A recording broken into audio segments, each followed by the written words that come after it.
സത്യം പറഞ്ഞാൽ വിശ്വസിക്കുമെന്ന് അറിയത്തില്ല.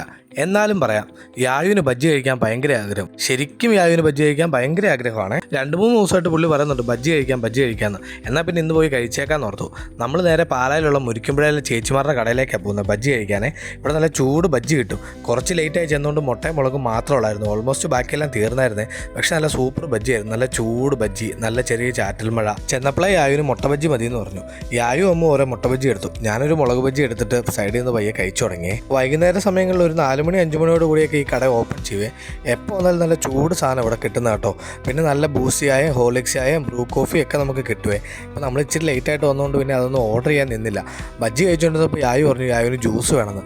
അപ്പോൾ നോക്കിയപ്പോൾ നമ്മുടെ കടയുടെ നേരെ ഓപ്പോസിറ്റ് ഒരു മരിയ എന്ന് പറഞ്ഞൊരു സ്റ്റോഴ്സ് ഉണ്ട്. ആ കടയിൽ 25 രൂപയ്ക്ക് നല്ല ജ്യൂസ് കിട്ടും. പിന്നെ മരിയയെ പോയി നേരെ 25 രൂപയുടെ ഒരു ജ്യൂസ് പറഞ്ഞു. അത് ചേച്ചി എടുത്തു തന്നു. യായുവിന് അപ്പോൾ ജ്യൂസ് വേണ്ട.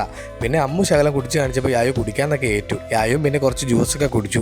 ബാലൻസ് ഉള്ള ജ്യൂസ് അമ്മു എനിക്ക് തന്നു. ഞാനും പിന്നെ ആ ജ്യൂസും ഒക്കെ കുടിച്ച് കഴിഞ്ഞപ്പോഴത്തേക്കിന് യായുവിന് 1-2 കളിപ്പാട്ടമൊക്കെ വേണമെന്ന് പറഞ്ഞു. യായുവിന് ചേച്ചി കളിപ്പാട്ടം എല്ലാം എടുത്ത് കൊടുത്ത് ആ കളിപ്പാട്ടം മേടിച്ച് നേരെ ഞങ്ങൾ വീട്ടിൽ പോകാമെന്ന് വിചാരിച്ച് വണ്ടി സ്റ്റാർട്ടാക്കിയപ്പോഴാണ് മനസ്സിലായത് വണ്ടിയുടെ ലൈറ്റ് പോയി, ഹെഡ് ലൈറ്റ് ഇല്ല. അതുകൊണ്ട് തന്നെ അധികം കറങ്ങി തിരിഞ്ഞ് നിൽക്കേണ്ട, ലൈറ്റ് ഇല്ലാത്തതുകൊണ്ട് റൈഡിങ് സേഫ് അല്ലെന്ന് ഓർത്ത് നേരെ വീട്ടിൽ പോകാമെന്ന് ഓർത്തു. മഴ പെയ്തു കേട്ടോ. കുറച്ച് നേരം വെയിറ്റ് ചെയ്ത് കഴിഞ്ഞപ്പോഴത്തേക്കിന് മഴ അങ്ങ് മാറി. ഇപ്പോഴത്തെ മഴ കുറച്ച് നേരം പെയ്യും, പിന്നെ ചെറിയൊരു തോർച്ച കിട്ടും. അപ്പോൾ ആ ഗ്യാപ്പിൽ നമുക്ക് തൊട്ടടുത്താണെങ്കിൽ വീട്ടിലേക്ക് പിടിക്കാം.